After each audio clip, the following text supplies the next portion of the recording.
जय मां दुर्गा, जय मां काली, हर हर महादेव। केम आछेन बर्धमानवासी, केम आछेन दुर्गापुरवासी।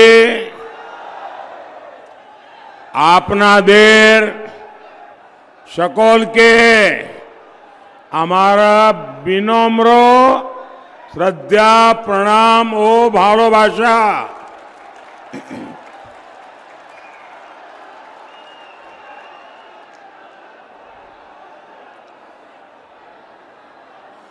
आज भी यहां इतनी बड़ी संख्या में आप सब हमें आशीर्वाद देने आए हैं।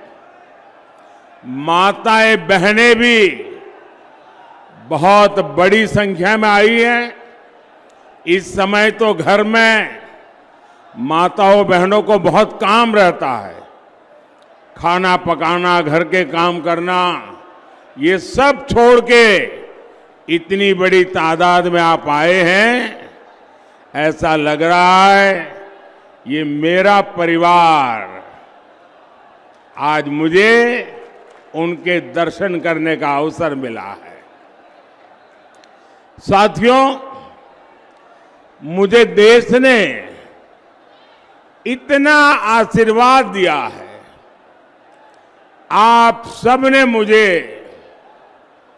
इतना आशीर्वाद दिया है, शायद कोई इंसान अपने जीवन में ऐसी कल्पना तक नहीं कर सकता है। शायद दुनिया में कोई इंसान कल्पना नहीं कर सकता है कि ईश्वर रूपी जनता जनार्दन इतने आशीर्वाद बरसाएं और लगातार बरसाएं और सालों साल ये आशीर्वाद बढ़ता ही जाए, बढ़ता ही जाए, बढ़ता ही जाए। जीवन में इससे बड़ा संतोष क्या होता है। मेरे प्यारे देशवासियों, आप भी जानते हैं, अगर पद की लालसा हो, प्रतिष्ठा की लालसा हो, पीएम पद की लालसा हो, तो एक बार इंसान पीएम के शपथ ले ले, फिर उसके जीवन में वो ऊंचाई तो प्राप्त हो ही जाती है, इतिहास में नाम दर्ज हो ही जाता है। तो फिर लोगों को लगता है कि मोदी जी दो बार एमपी रहे, पीएम रहे, दुनिया में इतना नाम हो गया। अरे कभी तो आराम करो। लेकिन मेरे देशवासियों, मैं मौज करने के लिए पैदा नहीं हुआ। मैं खुद के लिए जीना नहीं चाहता हूं। मैं तो आप सबकी चरण रज माथे पर चढ़ाकर आपकी सेवा का संकल्प लेकर ये महान भारत माता के 140 करोड़ देशवासियों की सेवा करने के लिए निकला हूं।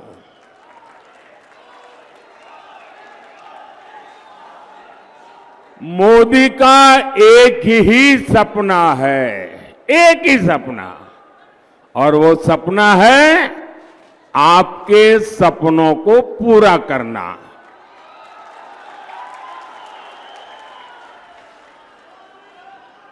मुझे ज्यादा से ज्यादा आशीर्वाद चाहिए ताकि मैं ज्यादा से ज्यादा आपकी सेवा कर सकूं, ज्यादा से ज्यादा देश की सेवा कर सकूं। और आप तो जानते हैं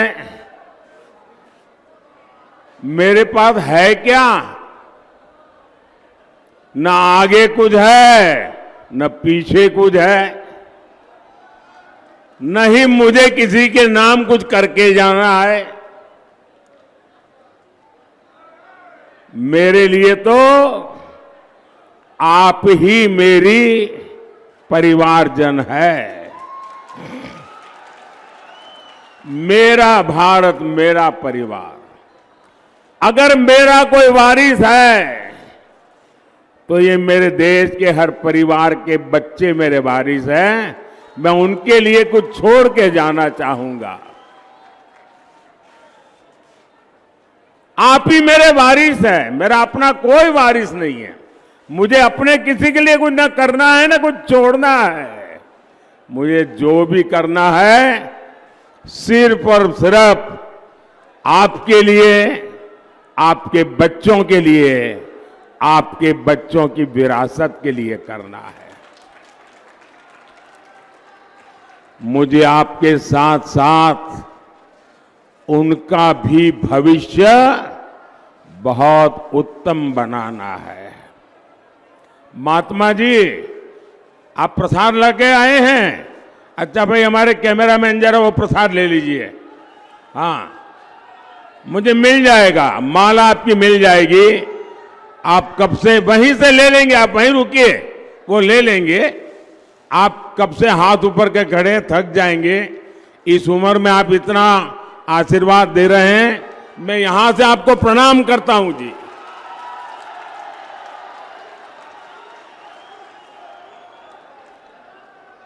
भाइयों और बहनों, मोदी विकसित भारत बनाने के लिए, आत्मनिर्भर भारत बनाने के लिए दिन रात एक किए हुए हैं। आखिर क्यों? ये मैं अपने लिए नहीं कर रहा हूं, मैं अपनों के लिए कर रहा हूं। और मेरे अपने मतलब मेरा भारत मेरा परिवार। आपके सपनों के लिए संकल्प लेकर के जी रहा हूं। मेरे प्यारे भाई बहन, जब मैं गरीबी देखता हूं, जब मैं आपकी परेशानियां देखता हूं, तो मेरी छटपटाहट बहुत बढ़ जाती है। मैं और ज्यादा बेचैन हो जाता हूं, क्योंकि मेरे लिए जब मैं सब देखता हूं तो मुझे मेरे जीवन के वो दिन याद आ जाते हैं। क्योंकि मैंने बचपन में यही देखा है, मेरे आसपास भी यही देखा, परिवार में भी यही देखा। जिंदगी जीने के लिए परिवार के लोगों को कितनी मशक्कत करनी पड़ती है, कितना जूझना पड़ता है, वो मैंने देखा है, जिया है। लेकिन मैं नहीं चाहता कि अब एक भी भारतीय ऐसी गरीबी में जीने के लिए मजबूर हो।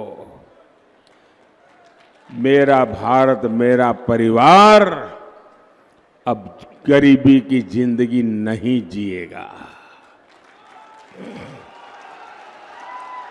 आज मुझे ये देखकर संतोष होता है कि पिछले 10 साल में 25 करोड़ लोग गरीबी से बाहर निकले हैं।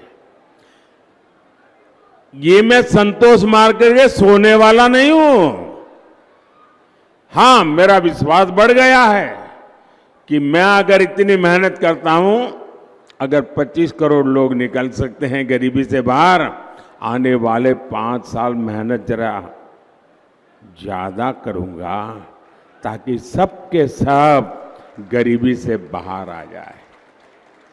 जब उनकी गरीबी दूर हो सकती है तो ये तय है कि भारत से हम हर किसी की गरीबी हटा सकते हैं। इसलिए मैं जी तोड़ मेहनत कर रहा हूं और मैंने देखा है कि मेरी मेहनत में रंग भर दिया है मेरे देश के गरीबों ने।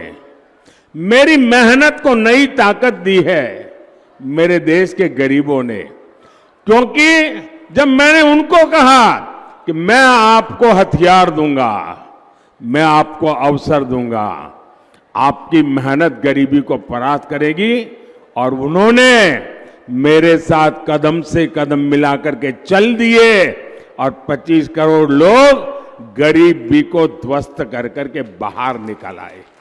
और इसलिए इस सफलता में उन गरीबों का सबसे बड़ा योगदान है जो मेरी बात मान करके मेरे साथ मेहनत के लिए आगे आए।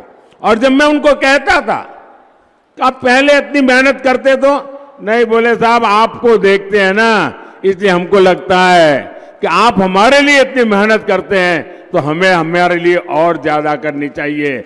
और इसलिए एक प्रकार से हर किसी को मेहनत का चेप लग गया और हर कोई मेहनत करने लग गया तो गरीबी जाने लगी। भाइयों, मैं जानता हूं कि भारत विकसित होगा तो उसका लाभ हमारे देश के प्रत्येक नागरिक को होने वाला है, आपको होने वाला है।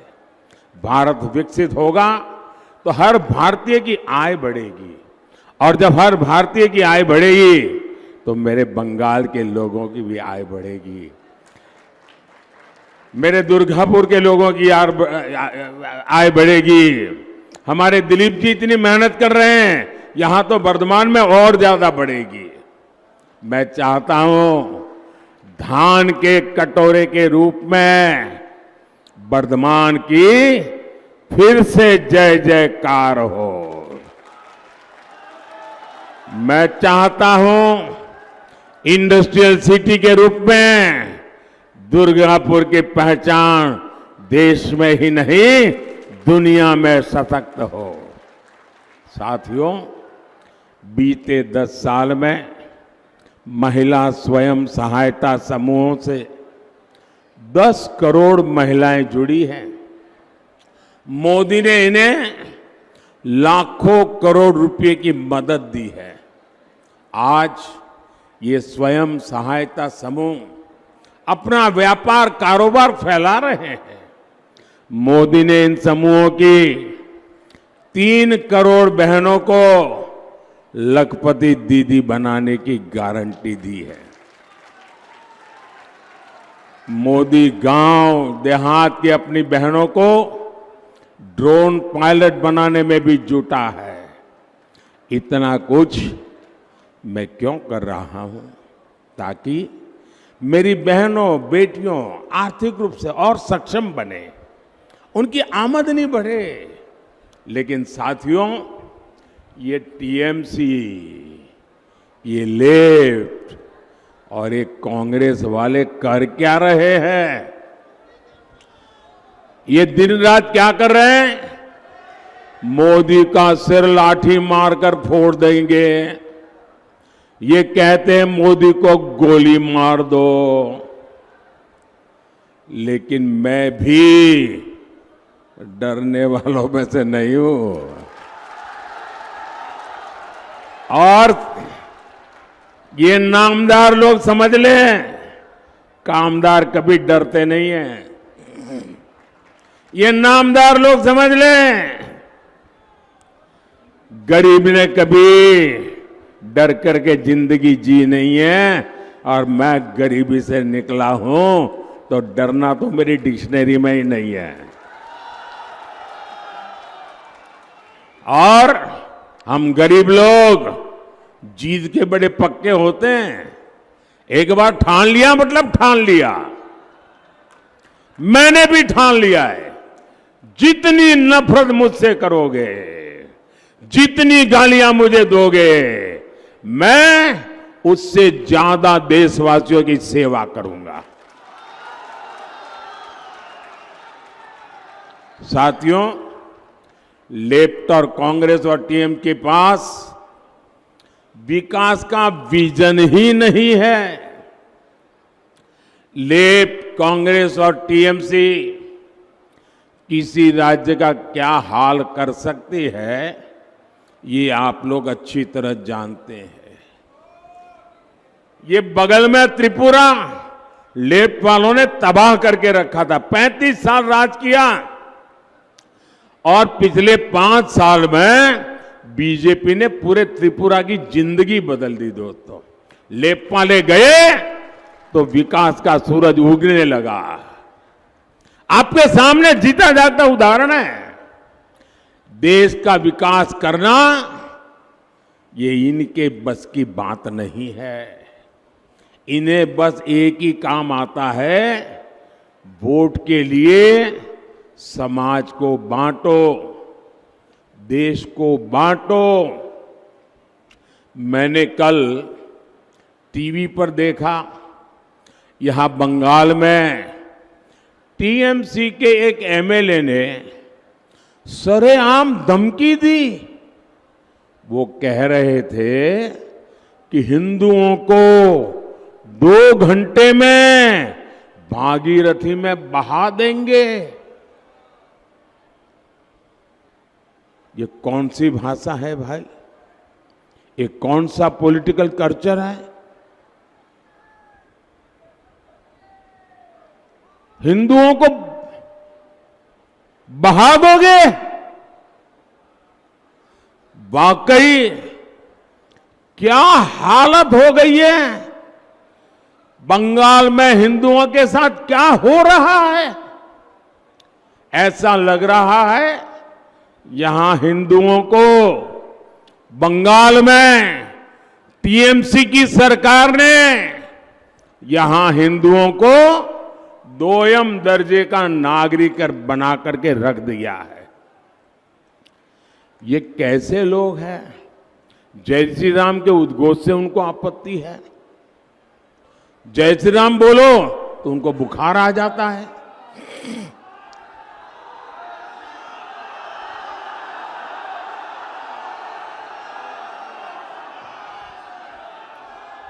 इनको राम मंदिर के निर्माण से आपत्ति है।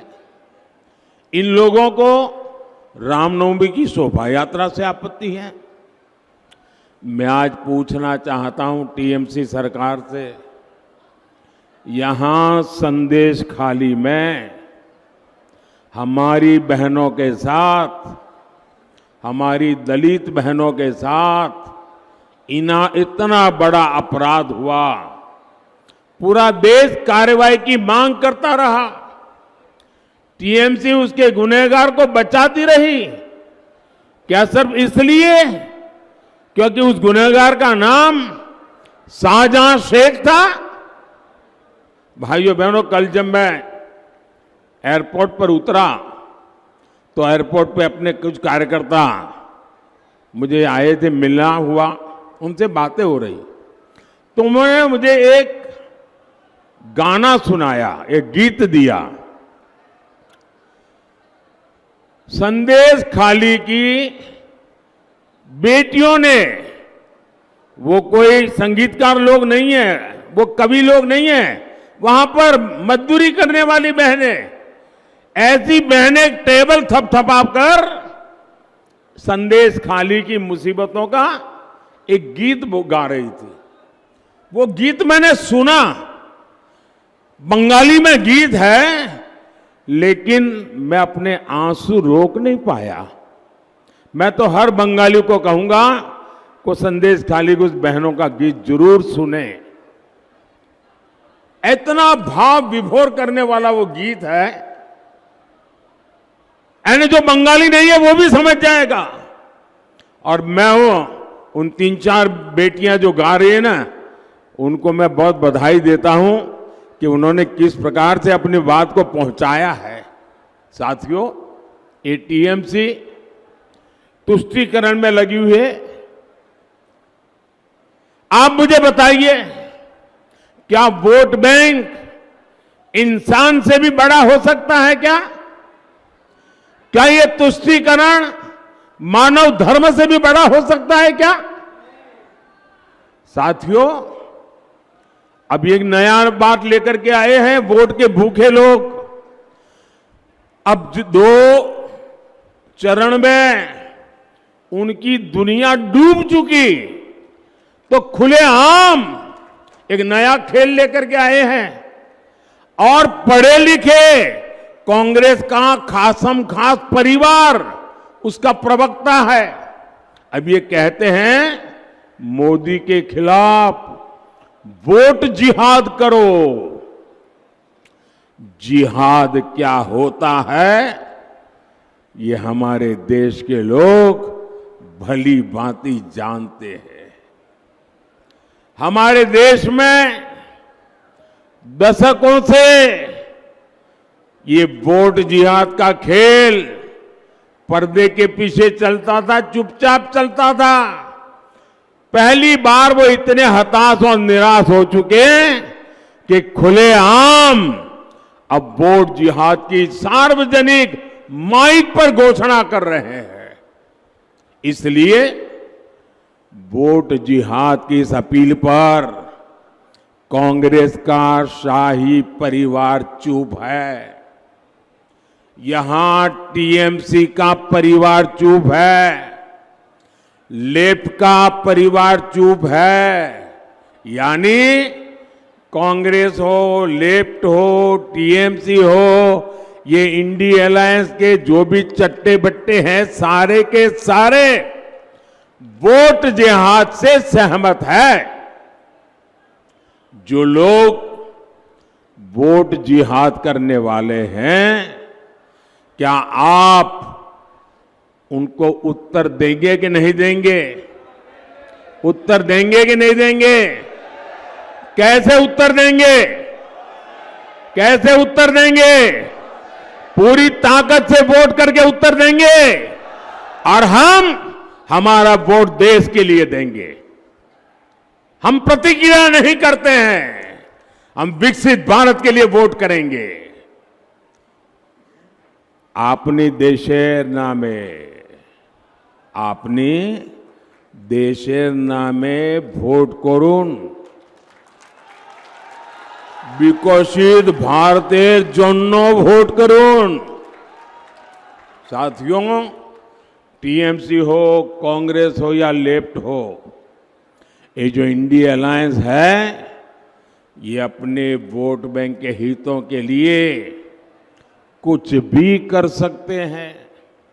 आप देखिए, कांग्रेस के नेता घोषणा कर रहे हैं कि आपके मकान, आपकी दुकान, आपके खेत, बहनों के गहने सबका एक्सरे करेंगे। बताइए, आपके लॉकर का एक्सरे होगा, आपके घर में क्या पड़ा हो इसका एक्सरे होगा, आपकी दुकान में क्या है एक्सरे होगा, आपके पास क्या कमाई हुई है उसका एक्सरे करेंगे। ये लोग आपकी कमाई का एक हिस्सा जब्त करेंगे और फिर अपनी ये जिहाद वोट बैंक वाली खास वोट बैंक है ना, उनको वो देना चाहते हैं। क्या आप अपनी संपत्ति लूटने देंगे? आप अपने गहने लूटने देंगे?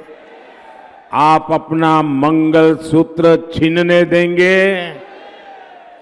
क्या टीएमसी और लेफ्ट ने कांग्रेस के इस खतरनाक खेल का विरोध किया क्या? क्योंकि इन सब का पर्दे के पीछे एक ही एजेंडा है। साथियों, हमारे संविधान की मूल भावना है कि भारत में धर्म के आधार पर आरक्षण नहीं दिया जाएगा। ये निर्णय संविधान सभा ने बहुत सोच विचार कर किया था। बाबा साहब आंबेडकर ने भी जीवन भर धर्म के आधार पर आरक्षण के खिलाफ बहुत कुछ कहा है, लेकिन कांग्रेस देश में धर्म के आधार पर आरक्षण देने की साजिश कर रही है।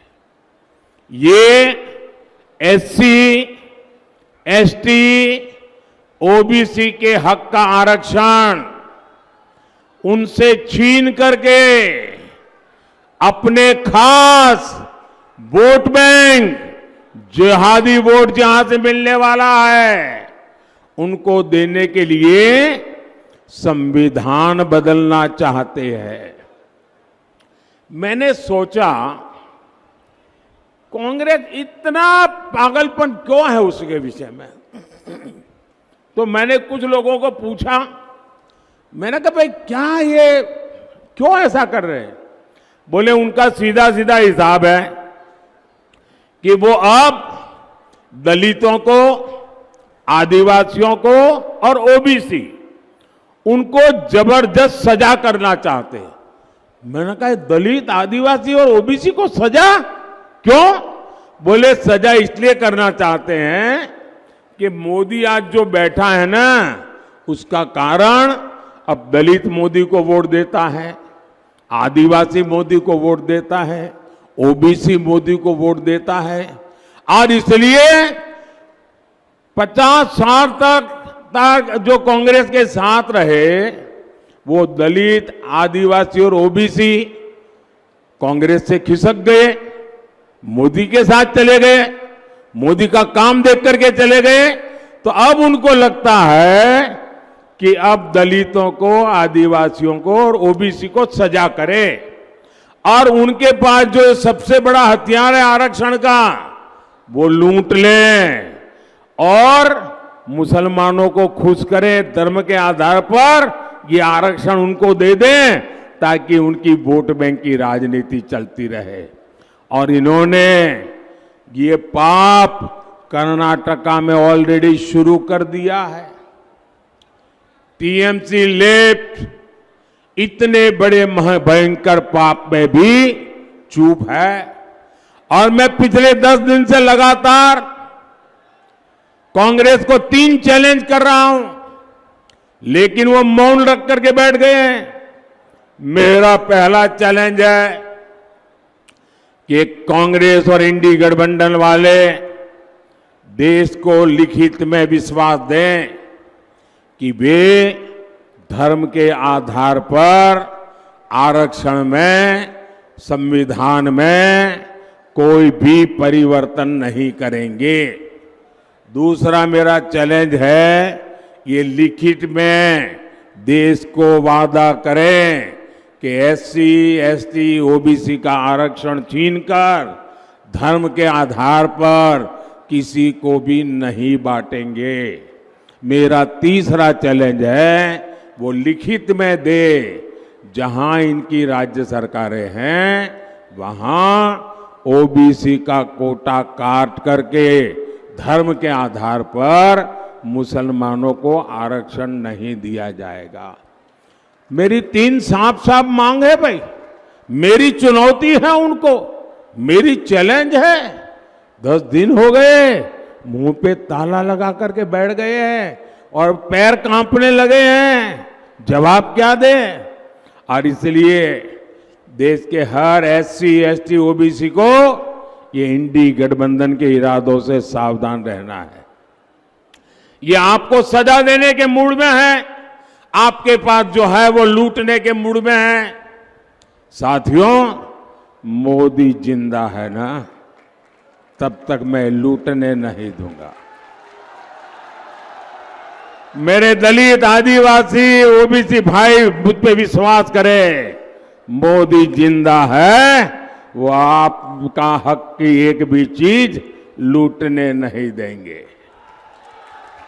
साथियों, बंगाल साक्षी है कि कांग्रेस ने धर्म के आधार पर देश को विभाजन किया था।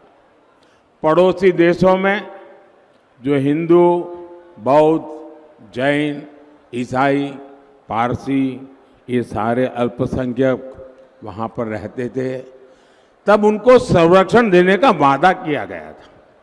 1947 में वादा हुआ है। उस वादे को निभाने के लिए आज 75 साल तक काम नहीं हुआ। अब मोदी ने किया, सीएए कानून लाया, इनमें बहुत बड़ी संख्या में मेरे दलित परिवार है, नामशूद्र परिवार है, संथाल परिवार है, जिनके साथ वहाँ जुल्म हुआ, वो यहाँ आने के लिए मजबूर हुए। लेकिन टीएमसी, लेफ्ट और कांग्रेस, ये पूरा इंडी गठबंधन सीएए को खत्म करने की घोषणा कर रहे हैं।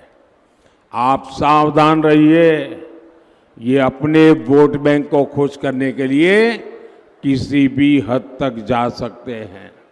साथियों, मीडिया के कई साथी एक्सपर्ट के साथ अब भी ये अनुमान लगा रहे हैं कि चुनाव कौन जीतेगा। अब ना किसी ओपिनियन पोल की जरूरत है, ना किसी एग्जिट पोल की जरूरत है। मैं उन्हें कब से बता रहा हूं, देश बता रहा है कि भाई रिजल्ट क्लियर है। मैंने तो पहले ही कहा था कि इनकी बड़ी ने, मैंने पार्लियामेंट में कहा था, तब तो चुनाव को 2 महीने की 3 महीने की देर थी। मैंने कहा था इनकी सबसे बड़ी नेता चुनाव लड़ने की हिम्मत नहीं करेगी, वो डर के मारे भाग जाएगी। और वो भाग करके राजस्थान गई और राजस्थान से राज्यसभा में आई, और हुआ भी यही।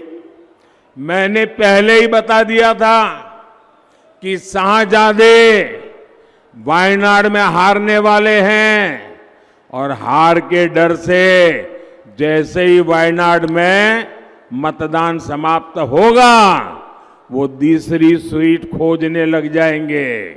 और अब दूसरी सीट पर भी उनके सारे चेले चपाटे कह रहे थे अमेठी आएंगे, अमेठी आएंगे, लेकिन अमेठी से भी इतना डर गए, इतने डर गए, वहां से भागकर अब रायबरेली में खोज रहे हैं रास्ता। ये लोग गुम गुम कर सबको कहते हैं डरो मत। मैं भी आज उन्हें कहता हूं, और बड़े जी भर के कहता हूं, अरे डरो मत, भागो मत। और आज मैं एक और बात कहूंगा, कांग्रेस इस बार पहले से भी कम सीटों पर सिमटने जा रही है। वो पहले से कम सीटें लड़ रहे हैं, तो अपने आप भी कम जाना थल है।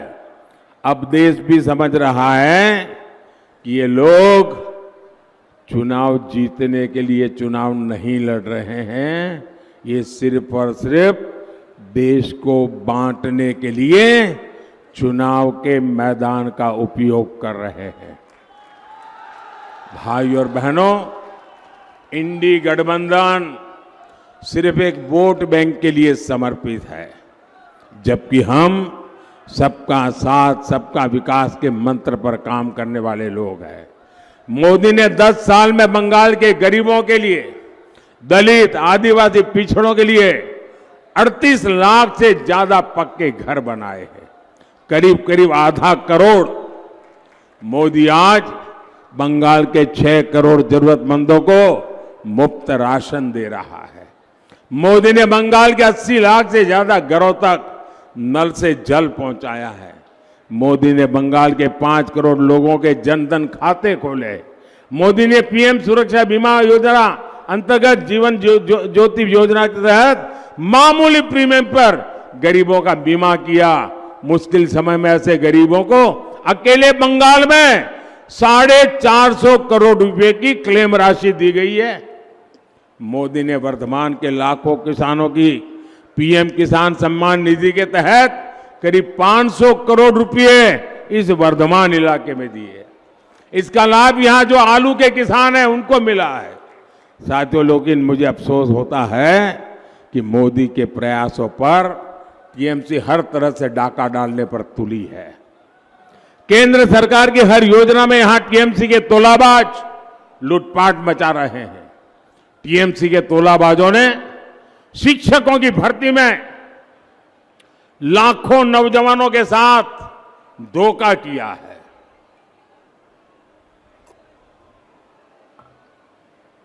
और कैसा भ्रष्टाचार हुआ, वो तो नोटों के बंडल देखे आपने। मशीन थक जाते थे, नोट गिनने वाले मशीन थक जाते थे बंगाल में, इतने रुपये मार लिए। वर्तमान तो ऐसे भ्रष्ट टीएमसी नेताओं को अब जनता भी पहचानती है, जान गई है। लेकिन साथियों, मैं जानता हूं शिक्षक की भर्ती का जो घोटाला हुआ, उसमें जो पीड़ित है उनकी जिंदगी कितनी बदहाल हुई है। और मेरे अध्यक्ष जी यहां बैठे हैं बंगाल के, मैं उनको एक सुझाव देता हूं कि ये जो शिक्षक भर्ती घोटाला हुआ है, लेकिन उसमें बहुत निर्दोष लोग भी हैं जो सचमुच में शिक्षक की नौकरी के हकदार हैं।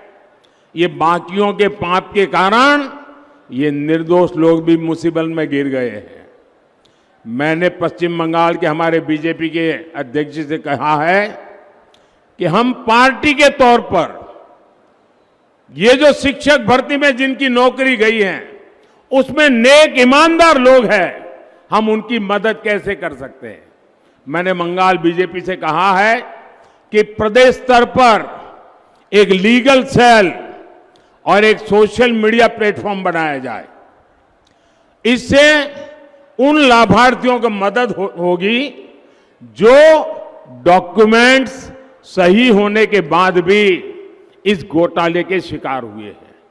बीजेपी ऐसे अभ्यर्थियों को कानूनी सहायता भी देगी और उन्हें न्याय दिलाने के लिए पूरी ताकत से काम करेगी। हम ईमानदार के साथ खड़े रहेंगे और मेरा बंगाल यूनिट भले चुनाव चलता रहे लेकिन ये काम करेगा। और जिन शिक्षक, ईमानदार शिक्षक जिन्होंने भ्रष्ट किया है, वो सजा भुगतेंगे। लेकिन बहुत ईमानदार लोग हैं जिनके पास सच्ची डिग्री है, इन दिनों वो भी फंस गए हैं। जो सच्चे लोग हैं उनको न्याय के लिए हमारा पश्चिम बंगाल काम करेगा, ये मोदी की गारंटी है। टीएमसी के तोलेबाजों की मनमानी नहीं चलने दी जाएगी। टीएमसी तोलाबाजी चलते देबो ना, एटा मोदी गारंटी। हर लूट की, हर घोटाले की जांच होगी, जरूर होगी। साथियों, बंगाल के विकास के लिए आपको हर बूथ पर बीजेपी को जिताना है। वर्धमान पूरब से हमारे साथी असीम कुमार सरकार जी और वर्धमान दुर्गापुर से मेरे बहुत निकट साथी भाई दिलीप घोष, इनको विजयी बनाना और इनको मिलने वाला हर वोट मोदी की शक्ति बढ़ाएगा, मोदी को मजबूत देगा। उनको दिया एक एक वोट सीधा मोदी के खाते में जाएगा। तो ज्यादा से ज्यादा मतदान कराएंगे, पोलिंग बूथ जीतेंगे। सुबह 10 बजे के पहले मतदान हो जाएगा, पक्का हो जाएगा। अच्छा, मेरा एक और काम करेंगे, हाथ ऊपर करके बताइए, करेंगे? सबके सब करेंगे।